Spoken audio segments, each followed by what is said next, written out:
മോളെ രേവതി സച്ചേട്ടന് ഉറക്കം വരുന്നില്ല. ഈ പാനൊക്കെ ഇട്ട് എങ്ങനെയാണ് ഉറങ്ങാൻ? പിന്നെ ഇവർ രണ്ടുപേരും കിടന്ന് ഉറങ്ങുന്നുണ്ടല്ലോ. അയ്യോ അതൊന്നും ഉറങ്ങിയതല്ല, ഓഫായതാ. എന്ന് നോക്കിയേ അല്ല കഷ്ടം. രേവതി അവിടെ ഞാൻ അകത്ത് എന്നിട്ട് ഡ്രസ് ഇങ്ങനെ മാറിയിട്ട് വരട്ടെ? ഒന്നും വേണ്ട, ഈ ഡ്രസ്സൊക്കെ തന്നെ മതി. ഞാൻ പറയുന്ന കേൾക്കാതെ മൂക്കറ്റും കുടിച്ചോണ്ട് വന്നോണ്ടല്ലേ ഇങ്ങനെ സംഭവിച്ചേ. ഇവിടെ തന്നെ കിടന്നാ മതി. ഉറക്കം വരുന്നില്ല രേവതി. അയ്യ, കുടിച്ചിട്ട് നന്നായിട്ട് കിടന്ന് ഉറങ്ങുന്ന ആളാണല്ലോ. ഇന്ന് എന്ത് പറ്റി? അതിനെ ഈ നമ്മുടെ നാട്ടിലെ സാധനം അടിച്ചാതെ തിരിച്ചു മതി, ഒരു ക്വാർട്ടർ മതി, നല്ല ഉറക്കം കിട്ടും. ഇത് ഫോറിൻ ആദ്യമായിട്ടാ ഇങ്ങനൊരു സാധനം കാണിക്കുന്നത്. എന്നിട്ട് ആകെ എന്തോ പോലെ തോന്നാ, ഉറക്കം വരുന്നില്ല. എന്തിനാണ് ആളുകൾ വലിയ വില കൊടുത്തത് ഈ സാധനം കഴിക്കുന്നത്? കൊള്ളൂലത്. സത്യം പോലല്ല മോളെ, സത്യായിട്ട് ഉറക്കം വരുന്നില്ല മോളെ. ഞാൻ എന്ത് വേണം? കുറച്ചു നേരം നമുക്ക് എന്തെങ്കിലും സംസാരിച്ചോണ്ടിരിക്കാന്നേ. സത്യേട്ടന് ഉറക്കം വരുന്ന പോലെ മാത്രം മതി. എന്നെ പൊന്നു മോളല്ലേ? പൊന്നല്ല, എന്താ ഉദ്ദേശം? അകത്തേക്ക് വരാനാണോ ഭാവം? ഞാനൊരു ജെന്റിൽമാനാ. അകത്ത് കയറുന്ന അച്ഛൻ പറഞ്ഞല്ലേ എന്നോട്. ഞാൻ അനുസരണമുള്ള മാനാ. അച്ഛൻ പറഞ്ഞാല് ഈ സച്ചിന് അകത്ത് കയറൂ. എന്റെ രേവതി മോളേതാ വാതിലിന് അകത്ത് സച്ചേട്ടൻ വാതിലിന്റെ പുറത്തിരിക്കുക. എന്താ അവിടെ ഇരുന്നു, എന്റെ പൊന്നുമോളെ അവിടെ ഇരുന്നു. ഞാന് അനുസരണമുള്ള മോനാ. അച്ഛൻ പറഞ്ഞ ഞാൻ കേൾക്കും.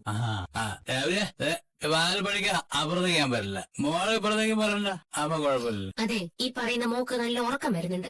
മോളുടെ ഉറക്കമൊക്കെ ഞാൻ ചാവിട്ടി പിടിച്ചു തരാം. ഞാൻ പാട്ട് പാടാൻ പോവാ.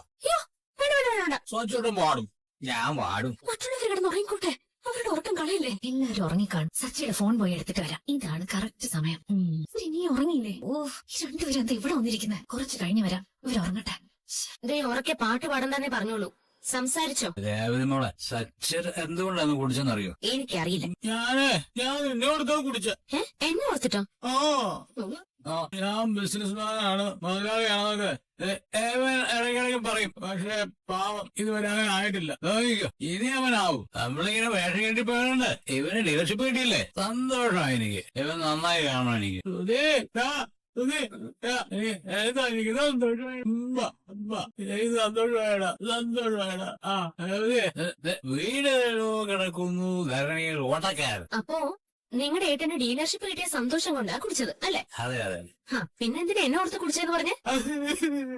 അത് വളരെ നിന്നെ ചതിച്ചു, മണ്ഡപത്തിൽ വെച്ച് ഉപേക്ഷിച്ചു ഓടിപ്പോകാനാകാം ഇവൾ. ആ പാർലടുത്തേക്ക് നിന്നെ ഇഷ്ടമല്ല. അവസരം കിട്ടുമ്പോഴൊക്കെ നിന്നെ പുറകെ കുത്താറുണ്ട് അവള്. എന്നിട്ടും അവക്ക് നല്ലത് നടക്കാൻ വേണ്ടി നീ വേഷം കെട്ടിയല്ലോ. വലിയ മനസ്സാ നിന്റത്. എന്റെ തങ്ങക്കൂട ഗോൾഡ് പോലൊരു ഭാര്യ എനിക്ക് കിട്ടിയത്. ആ സന്തോഷത്തിനാ സച്ചേട്ടൻ കുടിച്ചത്. ഇഷ്ടായി കുടിക്കാനുള്ള ഓരോരോ കാരണങ്ങളെ. എനിക്കും ഗോൾഡ് പോലൊരു ഭർത്താവിനെയാ കിട്ടിയത്. അപ്പൊ സന്തോഷത്തോടെ കുടിക്കാറില്ലേ? ഈ സച്ചേട്ടനോട് ഒരു വാക്ക് പറഞ്ഞിരുന്നെങ്കിൽ 2 പേര് കുടിച്ചിട്ടില്ലായിരുന്നോ? എന്താ പറഞ്ഞേ? കുടിച്ചേരുവാ? നിങ്ങൾ കുടിച്ചു പോരാഞ്ഞിട്ട് ഇനി എന്നെ കുടിപ്പിക്കണം അല്ലേ? അത് എന്താ നിങ്ങൾ എന്തായി കാണിക്കുന്നേ? നിന്നെ കാണാൻ എന്ത് ഭംഗിയാ. അത് നിങ്ങക്ക് ബോധമില്ലാത്തോണ്ട് തോന്നുന്നത്. അല്ല, നീ സുന്ദരിയാ.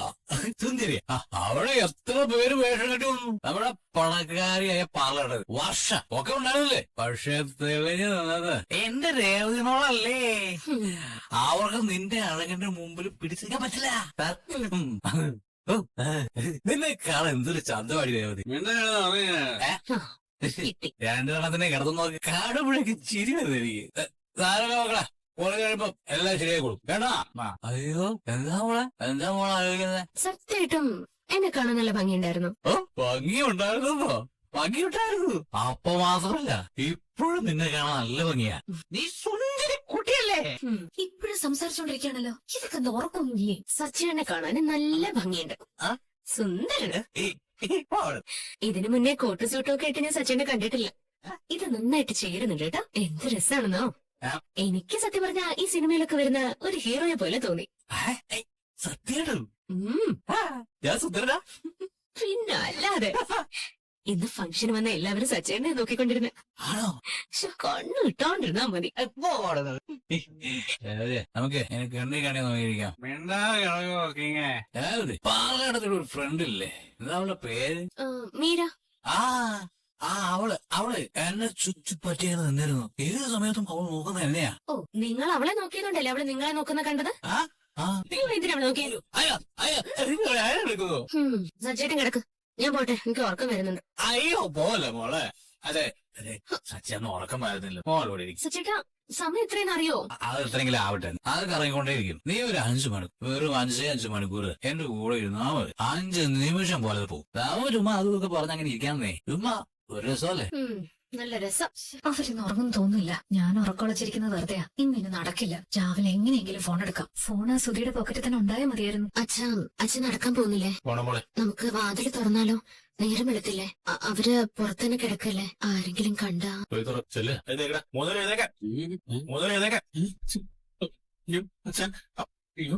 സുധീട്ടാ എഴുന്നേക്ക്. സച്ചിടാ സച്ചിടാ എഴുന്നേക്ക്. സച്ചിടാ എഴുന്നേക്ക്. സച്ചിടാ എന്റെ അച്ഛനാ സച്ചേട്ടാ അവനെ വിളിക്കാം. സുധീട്ടാ എഴുന്നേക്ക്. സുധീട്ടാ അച്ഛൻ എഴുന്നേക്ക്. സുധീട്ടാ ഇങ്ങനെ നോക്ക്. അച്ഛൻ എഴുന്നേക്ക്. സുധീട്ടാ അല്പം കൂടി ഉറങ്ങിക്കോട്ടെ. സുധീട്ടാ എഴുന്നേക്ക്. 5 മിനിറ്റ്. സുധീട്ടാ എഴുന്നേക്ക്. സുധീട്ടാ ഞാൻ വിളിച്ചു. ഒന്ന് വെറുതെ ഇരിക്ക് സുധി. സുധീട്ടാ ഞാൻ 5 മിനിറ്റ് ഒന്ന് ഉറങ്ങിയോ. എഴുന്നേക്ക്. സുധീട്ടാ എഴുന്നേക്ക്. ഞാൻ ശ്രമിക്കുന്നു. നീ എന്താണ് എന്റെ ബെഡ്റൂമിൽ വന്ന്? ഇനി അവിടെ പുറത്തു പോകാനാ. നമ്മൾ 3 പേരും ഇന്നലെ പുറത്തല്ലേ കിടന്നത്. പുറത്തോ? ഇന്നലെ നമ്മൾ ഇവിടെയാണോ കിടന്നത്? ഇപ്പോഴും നിനക്ക് ബോധമൊന്നുമില്ലേ? ഇന്നലെ നമ്മൾ കുടിച്ച് ഓവറായിട്ടാ വന്നേ. ആണോ? അച്ഛൻ നമ്മളെ വീട്ടിൽ കെട്ടിയില്ല. നമ്മൾ ഇന്നലെ ഇവിടെ കിടന്നേ. ഇപ്പൊ ഓർമ്മ വന്നോ? ശരിയാ. ഇപ്പൊ ഓർമ്മ വന്നു. അച്ഛാ ഒരു ബോഡി പെയിൻ. അച്ഛാ ഫോൺ കോട്ടിന്റെ പോക്കറ്റിൽ തന്നെ ഉണ്ട്.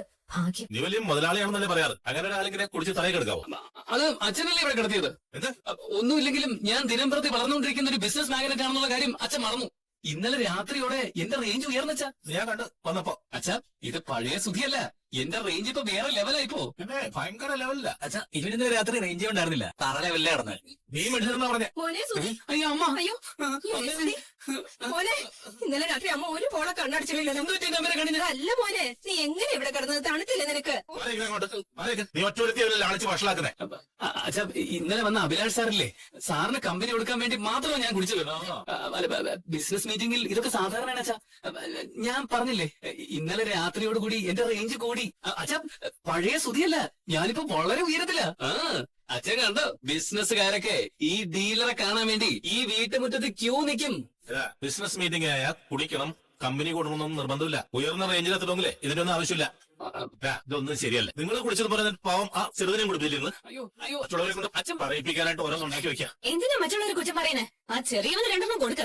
അവനെന്താ കൊച്ചുകുട്ടിയാണോ മറ്റുള്ളവർ കുടിക്കുമ്പോ വാങ്ങിച്ചു കുടിക്കാൻ? അവനായിട്ട് അറിഞ്ഞു കുടിച്ചല്ലേ? പക്ഷെ അകത്ത് കയറാനുള്ള വഴി നീ ആയിട്ട് തടയല്ലേ. സാധാരണ സച്ചി എവിടെ കുടിച്ചിട്ട് വരാറുള്ളൂ. ഒരു പരിധി വരെ എങ്ങനെയൊക്കെയോ നിർത്തിച്ചു. ആ ആശ്വാസത്തിലിരിക്കുമ്പോഴാ 3 മണി കുടിച്ചിട്ട് വരും. ഇനി ഞാൻ മാത്രമേ ഉള്ളൂ. ഞാൻ കൂടി കുടിക്കാം. അച്ഛാ ഞാനതിന് സച്ചിയെ പോലെ ഡെയിലി കുടിക്കുന്നവനല്ലോ. അച്ഛാ ഞാൻ കുടിക്കാറേ ഇല്ല. നിങ്ങൾ രണ്ടുപേരും പിന്നെ പുണ്യാളന്മാരാണല്ലോ. ഇന്നലെ നിങ്ങൾ കുടിച്ചൊക്കെ തീർത്തായിരുന്നല്ലോ. അച്ഛാ ഇന്നലെ രാത്രി എന്നെക്കാലം കുടിച്ചത് യുവമാരാ. അയ്യോ അച്ഛാ ഞാൻ കുറച്ച് കുടിച്ചു. കുറച്ചാക്കിയേ. എന്തായാലും ഈ ശീലം വേണ്ട. കുറച്ചായിട്ടാ തുടങ്ങുക. പിന്നെ അത് കൂടി വരും. പിന്നെ അത് ഇല്ലാതെ പറ്റാതെ വരും. അതിനടി വേഗം നശിക്കും. അതുകൊണ്ടാ ഇനി കുടിക്കണമെന്ന് പറഞ്ഞേ. അതിന് ഉദാഹരണമായിട്ട് ഒരുത്തൻ ഇവിടെ തന്നെ ഉണ്ടല്ലോ. നിങ്ങൾ രണ്ടുപേരും കോളേജിൽ പഠിച്ച് ബിരുദം നേടി. ഇവൻ ബാറി പോയി കുടിയിൽ ബിരുദം നേടി. അമ്മേ പരിഹസിക്കണ്ട. ഇദ്ദേഹം അങ്ങനെ മുഴുവൻ കുടിയനൊന്നും അല്ല. ഇതിപ്പം 3 പേരും ചേർന്നല്ലേ കുടിച്ചേ? എന്തിനാ ഇദ്ദേഹത്തെ മാത്രം കുറ്റപ്പെടുത്തുന്നത്? ഓ ഞാൻ അവനെ ഒന്നും പറയുന്നില്ലേ. അവൻ കെട്ടുപോയേ എനിക്കെന്താ. ഇവര് രണ്ടുപേരും ഇവന്റെ കൂടെ കൂടിയിട്ടേന്നല്ല കുടിച്ച്. ഇവനാണ് കുടിപ്പിച്ചത്. ഇവരെ നശിപ്പിക്കരുതെന്ന് ഒന്ന് നിന്റെ കെട്ടിയവനോട് പറ.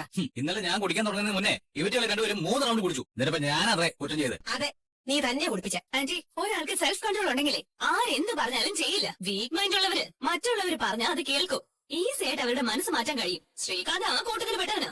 പക്ഷെ നീ സപ്പോർട്ട് ചെയ്തില്ലെങ്കിലും കുഴപ്പമില്ല. എന്നെ കുറ്റപ്പെടുത്താനുള്ള പോയിന്റ്സ് ഇട്ട് കൊടുക്കല്ലേ പ്ലീസ്. കൊടുക്കും 100 തവണ കൊടുക്കും. അച്ഛാ ഇവരുടെ കാര്യമൊക്കെ വിട്. ഞാൻ ചെയ്തത് തെറ്റ് തന്നെയാ എന്ന് കരുതി ഈ ബിസിനസ് മാഗ്നറ്റായി എന്നെ എന്തിനാ ഇവരുടെ കൂടെ കരുതിയത്? ബുദ്ധി ഉറക്കാനായിട്ട്. നമ്മൾ പടുകയറി പോകുമ്പോഴേ നമ്മുടെ ചുറ്റുമുള്ളവരെല്ലാം നമ്മളെ ശ്രദ്ധിക്കും. എപ്പോഴാണ് നമ്മൾ കീഴെ വീഴുന്ന നോക്കാനായിട്ട്. കയറി കഴിഞ്ഞാലേ അതിന്റെ 1 2 പടി പിന്നോട്ട് വീണാൽ കുഴപ്പമില്ല. നമുക്ക് പിന്നെയും പിടിച്ച് കയറാൻ പറ്റും. എന്നാൽ ഉരുണ്ട് താഴത്തെ പടിയിൽ വീണാലുണ്ടല്ലോ അവിടെ തന്നെ കിടക്കും. പിന്നെ കയറാൻ പോയിട്ട് ഒന്ന് എഴുന്നേക്കാൻ പോലും പറ്റും. സുധി നിനക്ക് വലിയൊരു മനുഷ്യൻ കാശ് ഒന്ന് സഹായിച്ചു. മുന്നേറാനായിട്ട് ഒരു ചാൻസ് കിട്ടും. അത് നീ ശ്രദ്ധിച്ചു കയറുക. പക്ഷെ ഇങ്ങനെയാണ് നിന്റെ പോക്കെങ്കിൽ നീ ഉദ്ദേശിച്ച നിലയിലെത്താൻ ബുദ്ധിമുട്ട്. ശ്രീകാന്തേ എന്താ നിങ്ങളൊന്ന് നീ എന്താടി കാണിച്ചേ? നിന്നോട് ഞാൻ എന്താ പറയാൻ തുടങ്ങിയിട്ട് കാലം കുറെ ആയില്ലേ? ഒന്നും പറയണ്ട ചാ, എനിക്കെല്ലാം മനസ്സിലായി. ഇനി കുടിക്കോ നീ? ഇല്ല ചാ. അകത്തേക്ക് ശരി അച്ഛാ. ഇനി ഞാൻ മേലെ കുടിക്കില്ല. എടാ ശ്രീകാന്ത നീ മേലെ കുടിച്ചു പോരുത്. ഇവൻ നിർബന്ധിച്ചാ പോലും. ഷോപ്പിൽ പോണ്ടേ? അയ്യോ ആണല്ലോ. അച്ഛാ ഭയങ്കര തണുപ്പും കൊതുവായിരുന്നു. ഒട്ടും ഉറങ്ങിയില്ല. എന്തായി കാണിക്കുന്നത്? ഈ നിക്കില്ലേ ഒന്ന് ശരി കുട്ടികളെ. സോറി.